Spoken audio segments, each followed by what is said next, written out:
Hi friends, welcome to Karthik Telugu news. ఇవాళ కొత్త ration కార్డుల గురించి ఒక ఇంపార్టెంట్ అప్డేట్ న్యూస్ అయితే రావడం జరిగింది. దీని గురించి మరిన్ని విషయాలు ఈ వీడియోలో తెలుసుకుందాం. దయచేసి ఈ వీడియోని ఎక్కడ స్కిప్ చేయకుండా చివరి వరకు చూడండి ఫ్రెండ్స్. అలాగే మా ఛానల్ సబ్స్క్రైబ్ చేసుకొని మాకైతే ఒక సపోర్ట్ అయితే ఇవ్వండి. వివరాల్లోకి వెళ్ళినట్లయితే, ముఖ్యమంత్రి చంద్రబాబు నాయుడు, ఉప ముఖ్యమంత్రి పవన్ కళ్యాణ్ సారథ్యంలో రాష్ట్రంలో అధికారంలో ఉన్న తెలుగుదేశం, జనసేన, భారతీయ జనతా పార్టీ సంకీర్ణ కూటమి ప్రభుత్వం పరిపాలనలో వినూత్న మార్పులకు శ్రీకారం చుట్టింది. వాట్సాప్ గవర్నెన్స్ ను ప్రవేశపెట్టింది. దీన్ని విజయవంతంగా అమలు చేస్తుంది. వివిధ రకాల సేవలు, సర్టిఫికెట్ల కోసం సంబంధిత కార్యాలయాల చుట్టూ తిరగాల్సిన శ్రమ ఇక తప్పినట్టయింది.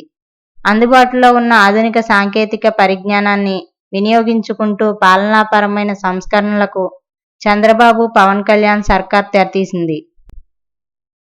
ఈ క్రమంలో కిందట నెల 18వ తేదీన వాట్సాప్ గవర్నెన్స్ ను ప్రారంభించింది. అన్ని రకాల సేవలు కూడా వాట్సాప్ ద్వారానే ప్రజలకు అందజేయాల్సిన అవసరం ఉందని చంద్రబాబు తేల్చి చెప్పారు. దీనివల్ల ప్రజలకు మరింత పారదర్శకంగా, వేగవంతంగా సేవలను అందించినట్టు అవుతుందని అన్నారు. దళారీ వ్యవస్థను రూపుమాపినట్టు అవుతుందని, ఫలితంగా అవినీతి ఉండదని చంద్రబాబు స్పష్టం చేశారు. వచ్చే 45 రోజుల్లో 500 రకాల సేవలను ప్రజలకు అందించేలా కసరత్తు పూర్తి చేయాలని చంద్రబాబు చెప్పారు. 3 నుండి 6 నెలల్లో మొత్తం ప్రభుత్వ సేవల వ్యవస్థ కూడా వాట్సాప్ ద్వారా ప్రజలకు అందుబాటులో ఉండాలని ఆయన అన్నారు.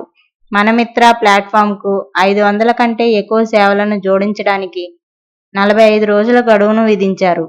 కొత్త రేషన్ కార్డులను కూడా వాట్సాప్ ద్వారానే జారీ చేయాలని ఐటీ శాఖ మంత్రి నారా లోకేష్ అధికారులకు సూచించారు. క్యూఆర్ కోడ్ ద్వారా డిజిటల్ రేషన్ కార్డులు అందిస్తామని వెల్లడించారు. దీనికి సంబంధించిన ఏర్పాట్లను త్వరితగతిని పూర్తి చేయాలని అన్నారు. 45 రోజుల్లోనే ఈ కసరత్తు పూర్తి కావాలని చెప్పారు. సో ఫ్రెండ్స్, ఇది update news. Thank you friends. Thanks for watching this video.